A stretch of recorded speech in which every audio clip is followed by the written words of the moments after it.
We just got some pretty big news about a potential villain for Spider-Man 4, Hawkeye Season 2 plot details and connections to Daredevil Born Again, and the Punisher miniseries we're going to be getting. Let's get into all of this. First, we got to start off with Spider-Man 4 and an update about the shocker that we got straight from the actor who played him in Spider-Man Homecoming. He was at South by Southwest and someone asked him a question about Shocker returning in the MCU. He ended up saying, "I got a feeling his Spider-Man Homecoming appearance might not be the last time you see Shocker," which I know sounds like kind of a nothing response, but you have to read between the lines on these Marvel interviews because we know the cast isn't allowed to say anything really. The Shocker is a smaller villain played by a smaller actor, and we see all the time with actors that have like a very small role. When people ask them, they're like, "Oh my god, I'd love to come back to Marvel, please hire me again." But this guy's just like, yeah, you're gonna see him again most likely. I know Spider-Man 4 is only about a week away from starting filming. I think it's actually very likely he's in this film, but not as like the main villain at all. Either he's going to be in the post-credit scene as a teaser, or like the first fight at the very beginning of the movie to give us like a cold open into the film. We've got a lot of updates about Hawkeye Season 2. First of all, Season 2's current pitch reportedly includes Clint Barton's brother as the main villain. This, in addition to some of the other information we got about Hawkeye Season 2 I'll go over in a second, honestly has me really excited for it because I really like the first season of Hawkeye.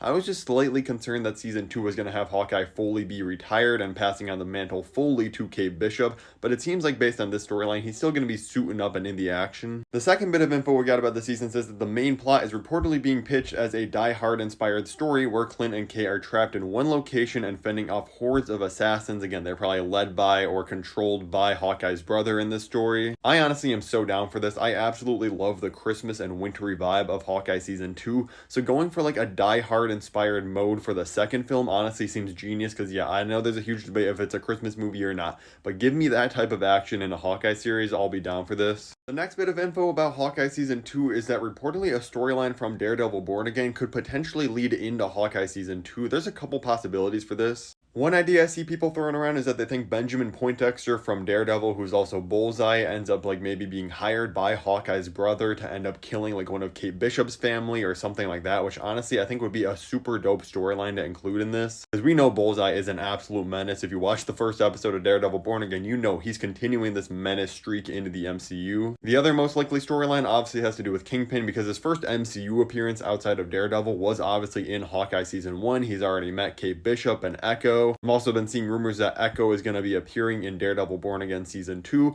so I feel like there might be another interaction between these two characters, or who knows, maybe we see both of them working together. We didn't know John Bernthal is coming back as the Punisher in an upcoming Disney Plus special, so we don't know, maybe this is going to be like a streaming original movie, like an hour and a half in length. He says, "I'm getting the opportunity to tell the story that I think the fans deserve. It's not going to be Punisher light, I promise you that." And with this and Daredevil Born Again, I'm glad the MCU is okay with having a little bit more mature and violent movies and shows in their universe now. If you want to hear the latest updates about Avengers Doomsday straight from the Russo brothers, plus some casting leaks for the movies, tap the video above my head right now. Thank you so much for watching.